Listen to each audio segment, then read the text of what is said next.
Hello, in this lesson, can we talk about the Pascal's triangle?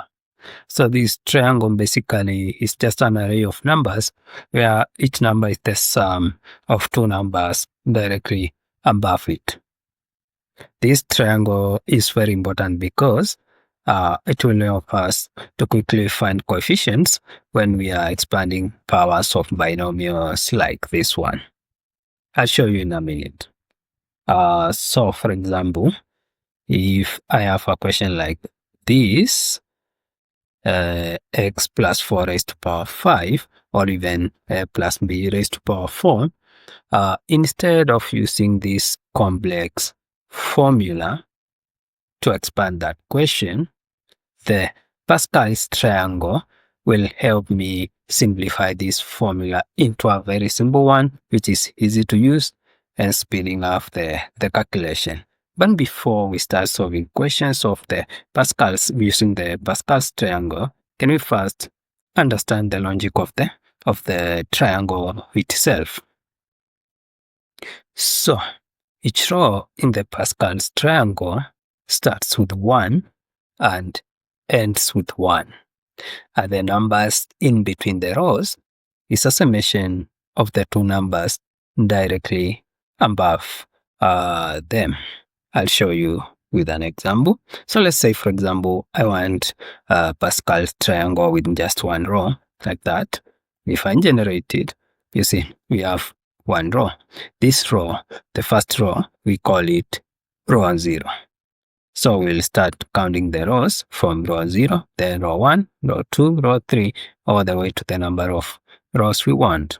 And as we said, you can see this, the first row is 1, which means it starts with 1 and ends with 1 because we just have 1 anyway. So can we try 1 with 2 rows? Yes. Again, as you can see, the first row, because we said this is row 0, so this is row 1, it starts with 1 and ends with 1. And the reason why we don't have another number in between this row is because we do not have two numbers directly above this row, which we can do summation to get a number to put here. But how about 1 with 3 rows? So as you can see, that one has quite a number. So as usual, starts with 1, ends with 1. But the number in between is the summation of the two numbers directly above it. So in this case, it is this 2 is the summation of 1 plus 1, which is 2. How about 1 with 4 rows? So you can see, of course, starts with 1, ends with 1. The numbers in between is the summation of the two numbers directly above them. So in this case, this 3 is 1 plus 2, which is 3. Then again, 2 plus 1, which is 3. Then ends with 1. About 1 with 5 rows. So you can see it starts with 1, ends with 1. Then the numbers in between is the summation of numbers directly above them. So in this case, 1 plus 3, which is 4. Then again, 3 plus 3, which is 6. Then again, 3 plus 1, which is 4. And ends with 1. About 1 with 6 rows. So it starts with 1, ends with 1. Numbers in between, summation of the numbers above them. So it's 1 plus 4, which is 5. 4 plus 6, which is 10. 6 plus 4, which is 10. Then 4 plus 1, which is 5. Ends with 1. Then again, how about 1 with 7? Starts with 1, ends with 1. Then 1 plus 5, 6. 5 plus 10, 15. 10 plus 10, 20. 10 plus 5, 15. 5 plus 1, 6. Then ends with 1. And we can continue like this and generate as many rows as we want for this Pascal's triangle. But then, when we start solving questions like these rows in the Pascal's triangle, we pick the values for specific rows, and then those are the ones we are calling the coefficients of expansion. So In this case, we said we start with row 0, so this will be row 0. So row 1, row 2, row 3, row 4, row 5, row 6. So you see, well, the Pascal's triangle has 7 rows, but when we start counting them, we count up to the 6th row. So every other time, if you generate a Pascal's triangle for whatever reason, the number of rows you want, for example, here we wanted 7. Now, when we are counting them in reality, you should take 7 minus 1. So that when we start with row 0, row 1, row 2, row 3, row 4, row 5, then row 6. That's the logic of the Pascal's triangle. So the next question would be, how do we use this triangle to solve these binomial expansion questions? The first thing is, I want to show you how we can simplify this complex formula using that triangle to become a simple one. Then we will use it to solve this question here. Then you will try this one so that you can see if you really understand what you are doing. If we do have this question, x plus y raised to power 5, the first thing is the Pascal's triangle will help us simplify that complex formula I showed you to this.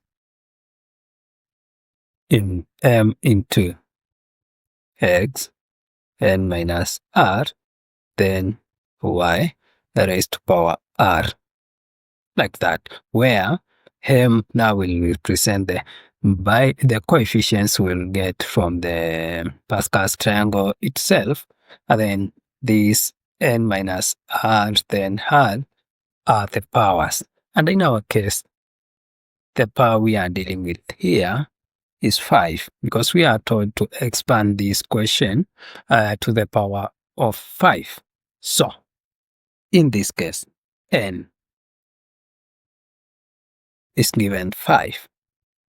Then r, this r, will start from 0, 1, 2, 3, 4, 5. So it starts from 0 to the power we are given here. So what we'll do, we'll keep replacing this r in this question here until we reach the power we are given here. So in the first instance, r will take 0. In the second expansion, it will take 1. Then the third one to take 2, the fourth one 3, the fifth one 4, then the sixth one 5. So the next step is to identify the coefficients from the Pascal's triangle. And as you can see here, the question is raised to power 5. So we need to go to the row 5 in the Pascal's triangle and find the numbers which are there in that row 5, and those will become our coefficients of expansion. So can we go back there? We have it here, and as we said, we start counting from row 0. So this is row 0, row 1, row 2, row 3, row 4, row 5. So this is row 5. We picked row 5 because the question is raised to power 5. So the numbers we have here are 1, 5, 10, 10, 5, 1. So we copy them. We can copy them here. We do have 1, 5, I think 10, 10, then again 5, then 1. So those will become our coefficients of expansion. These in our formula, in our new formula, now we'll be taking on these coefficients until they are done. So in the first instance, n will be 1. So I'll just take 1 here, like this, and then in brackets, I say x. Now n is 5 because we said we start, or next we start with the highest power, which was 5. Then we subtract the lowest power, which is 0 in this case, then y raised to the smallest power, which is 0.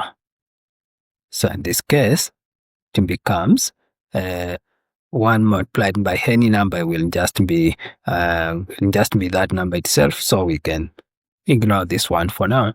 So it becomes x raised to power 5 minus 0 will still be x raised to power 5. Then y raised to power 0, any number raised to power 0 is 1. So we multiply by 1, which will remain to be x raised to power 5. And that's our first expansion. Then we go to the next one, which now we pick the coefficient 5. I put it there. Then in brackets, x 5 minus, now the second power here, which is 1, y raised to power 1. Now it becomes 5 x, 5 minus 1 is 4, so it will be x raised to power 4. Then y raised to power 1 is just y. And that becomes our second expansion. So the third one, we go to the third one. We are already done with this, So we go to the third one, which is 10. But then x 5 minus, we go to the third one, which is 2. Then y raised to power 2, which now will become 10. But then 5 minus 2 is 3. So it will be x raised to power 3, then y squared. Then we go to the next one. We are done with that. You got the next one is again 10 into x 5. But now we have 3. So 5 minus 3, then y raised to power 3, which will become 10. 5 minus 3 is 2, so it will be x squared, then y raised to power 3. Then we are done with this. We go again to the next one, which is 5. Then x 5 minus, now we go to the next one, it's 4 minus 4, then y raised to power 4, which will become 5, this one. Then 5 minus 4 is 1, so it will be x raised to power 1, which is x, then y raised to power 4. And then we go to the next last one, which is 1. Now it will become x 5 minus 5, then y raised to power 5, this one. Then it will be 1 multiplied by n number is 1, so we don't need to put it. So x raised to power 5 minus 5 is 0, so x raised to power 0 is 1, because any number raised to power 0 is 1, so we don't need to put 1 here. And because anyway 1 multiplied by y raised to power 5, it will just be y raised to power 5. And those are our expansions for that question. Then we combine them. We can combine them here. We started with x raised to power 5, then plus the second one was 5 x raised to power 4 y. Then we go to the next one plus 10 raised to power x cubed y squared. Then again plus, let me continue here, plus 10 x squared y cubed. Then again plus 5x y raised to power 4. Then again plus y raised to power 5. This becomes the expansion for this question. So, can you try this question and see if you'll get it correct. In this question, x and y now are replaced with a plus b. So there is nothing unique about a and b. There is nothing unique about x and y. Only that we have just changed the unknowns, but the logic of expansion remains the same. So in this question, you'll go to row 4. That's where you get the coefficients from the Pascal's triangle. So here, it will be row 0, row 1, row 2, row 3, row 4. So these are the coefficients for expanding this question. So can you try it and see if you get the logic? You can leave a comment in the comment section. Ask me any question. Subscribe to my channel so that you keep getting new content for mathematics. And bye for now. Let's meet in the next lesson.